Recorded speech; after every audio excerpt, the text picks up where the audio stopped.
देख रहे हैं SRTV न्यूज नेटवर्क और मैं हूं मनीषा श्रीवास आपके साथ। इस वक्त की मुख्य खबरें, खास मुलाकात विशेष मेहमान से। दर्शकों, इस वक्त हमारे समक्ष है Ishani dental clinic and implant centre के director doctor Ishani Bindra ma'am. Hello. हाँ डॉक्टर ईशानी बिंद्रा मैम, हम आपसे ये जानना चाहेंगे कि जो डेंटल इन्फेक्शंस काफ़ी बढ़ रहा है लोगों में, जी, हाइजीन मेंटेन नहीं कर पा रहे, तो किस तरह की कॉम्प्लिकेशंस डेंटल के लोग लेके आते हैं, उस बारे में आप बताइए।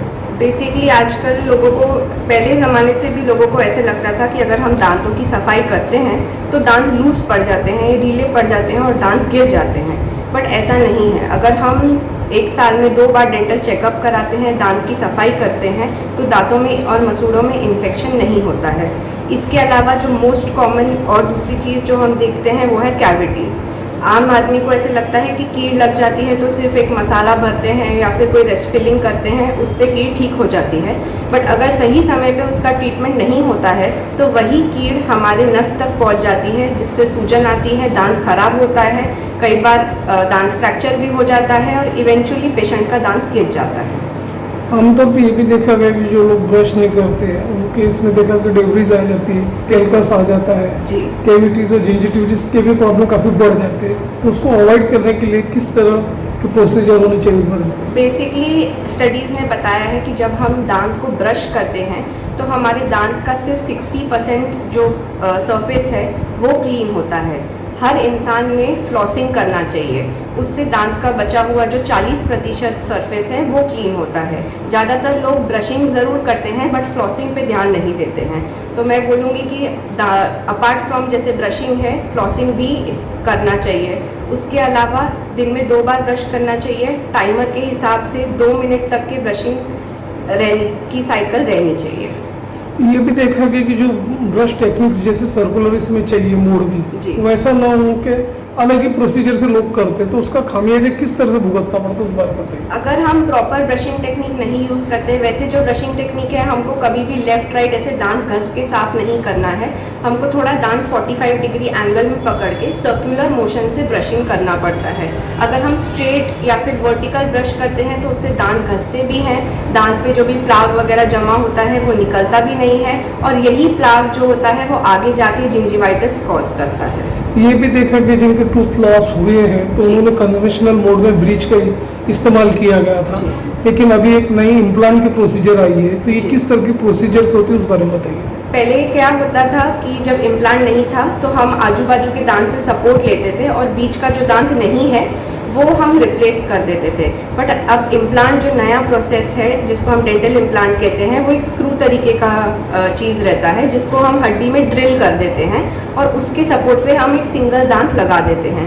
उससे क्या होता है कि आजू बाजू के दांत को नुकसान भी नहीं होता है और जो दांत गया है उसी को हम रिप्लेस करते हैं। ये भी देखा है कि जो पीट्स होते हैं, ये भी चॉकलेट सी मिठाई चीज़ें जो कन्फेक्शनरी आइटम्स बहुत ज़्यादा यूज़ करते हैं, ज़्यादा इंटेक करते हैं, तो उनके दांतों में कीड़ लग जाती है, तो प्रिवेंशन के लिए किस तरह से यूज़ करना चाहिए। जब भी हम कुछ ऐसा मीठा खाएं, हमेशा तो ब्रशिंग नहीं करना चाहिए। जब भी लेकिन मीठा स्वीट्स वगैरह खाते हैं तो हम दांतों को अच्छे से मुंह में कुल्ला कर सकते हैं पानी के द्वारा।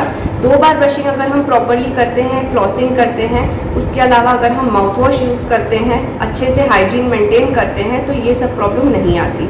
दूसरी बात, अगर पिट एंड फिजर कीड़ आती भी है इनिशियल स्टेज में, अगर हम उसको चेकअप के दौरान पकड़ लेते हैं तो फिलिंग से ठीक हो जाता है और आगे जाके हमको नस का इलाज वगैरह करने की ज़रूरत नहीं पड़ती है।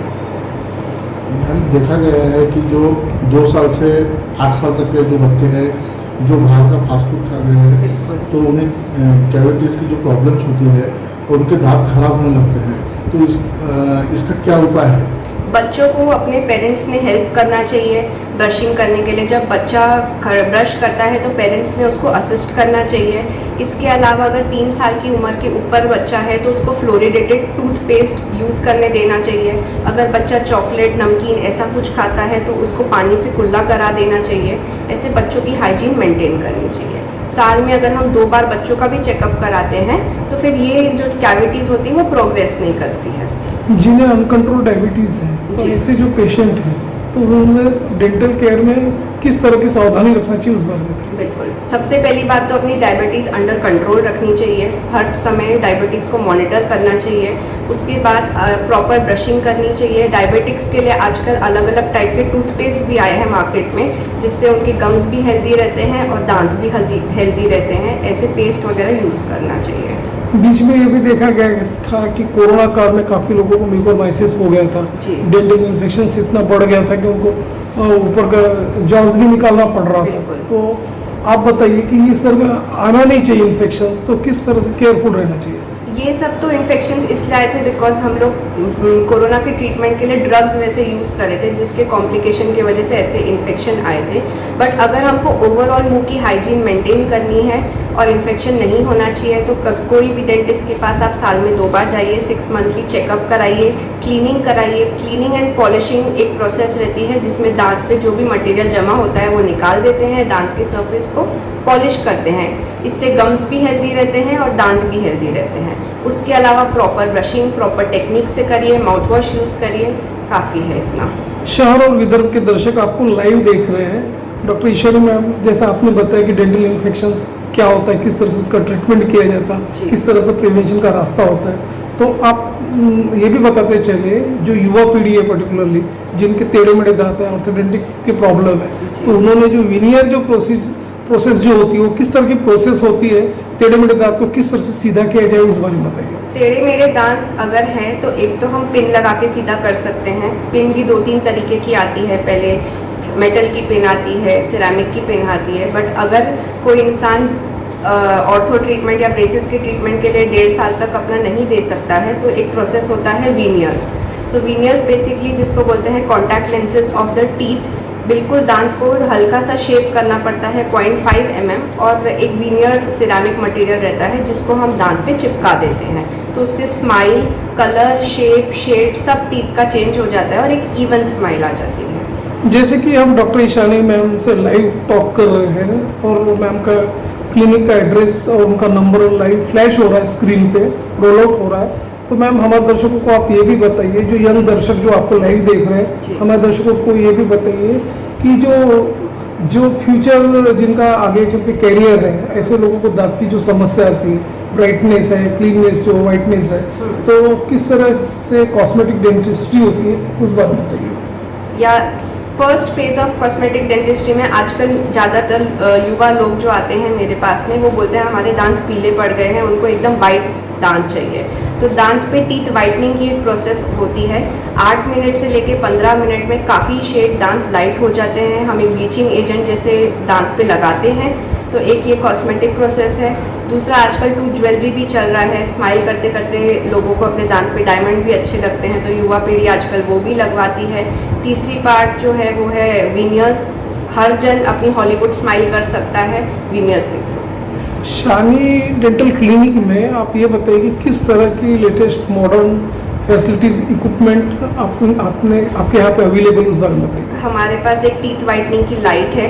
Usually teeth whitening 30 minutes to 45 minutes में होता है, बट अगर हम टीथ वाइटनिंग की लाइट यूज़ करते हैं तो 8 से 15 मिनट में जो केमिकल्स होते हैं वो एक्टिवेट हो जाते हैं और जल्दी रिजल्ट मिलते हैं। तो पेशेंट को उतनी देर बैठने की ज़रूरत नहीं पड़ती है। उसके अलावा जब भी पेशेंट हमारे पास आता है तो हम पेशेंट का मुँह देखते हैं, चेक करते हैं और बताते हैं कि आपको ये चीज़ें हैं, बट पेशेंट को कैसे समझेगा। इसीलिए हमारे पास एक इंट्राओरल कैमरा है, जो हम देखते हैं वो पेशेंट भी देख सकता है। उसको लाइव स्क्रीन पे दिखाते हैं कि उसके टूथ में क्या क्या प्रॉब्लम है। मैम, बाजार में कई तरह के टूथपेस्ट आ चुके हैं जी। सब अलग अलग टूथपेस्ट यूज़ करते हैं। दांतों के लिए कौन सा टूथपेस्ट अच्छा रहता है? क्योंकि ग्रामीण क्षेत्रों में देखा जाए तो कोई दातुन करता है, कोई नस से अपने दांत घिसते हैं, कोई कोयले से घिसता है। आज भी ये प्रथा शुरू है, तो उनके लिए आपका क्या मैसेज रहेगा? कोयले से दांत घसना, दातून और जो नस से दांत घसते हैं वो बिल्कुल गलत है। दांत की एक टॉप मोस्ट लेयर होती है जिसको हम इनामल कहते हैं, जो सफ़ेद रंग की लेयर रहती है। ये सब जो मटेरियल रहता है ये बहुत एब्रेसिव रहता है, इससे दांत घस जाते हैं और नीचे की जो लेयर रहती है पीली, डेंटिन वो दिखने लगती है। उसके अलावा जो लोग ये पेस्ट वगैरह दातुन यूज़ करते हैं उनके दांत बहुत सेंसिटिव भी हो जाते हैं, बिकॉज अगर पहली लेयर उड़ गई है और दूसरी लेयर मुंह में खुल गई है तो अगर ठंडा पानी भी पीते हैं तो उससे सेंसिटिविटी हो जाती है। तो मैं रिक्वेस्ट करूँगी कि कोई भी पेस्ट यूज़ करिए, बट नस, एब्रेसिव, चारकोल ये सब यूज़ मत करिए, दातुन वगैरह। मैम, लो कॉस्ट और इकोनॉमिकल रेट्स में आपके यहाँ डेंटल ट्रीटमेंट रिलेटेड सारी की सारी चीज़ें अवेलेबल है जी। तो ज़्यादा से ज़्यादा जो दर्शक आपको लाइव देख रहे हैं उन्होंने उसका बेनिफिट उठाना चाहिए, इसीलिए आप वो दर्शकों को क्या एक मैसेज दोगे? मैं बस दर्शकों को ये बोलूँगी, इंडिया में डेंटल अवेयरनेस इतना है नहीं। जब तक के पेशेंट को बहुत ज़्यादा दर्द नहीं होता है और सूजन नहीं आती है तब तक वो डेंटिस्ट के पास नहीं जाते हैं। बट मैं रेकमेंड करूँगी कि आप अपने डेंटिस्ट से हर 6 महीने में मिलिए। अगर आपके छोटे छोटे बच्चे हैं तो जैसे ही बच्चा पैदा हुआ है, उसका पहला दांत आया है तो डेंटल विजिट करिए। कई बार बच्चों में भी बहुत सारी कैविटीज़ होती है और वो बहुत एंड तक हमारे पास पहुँचती है।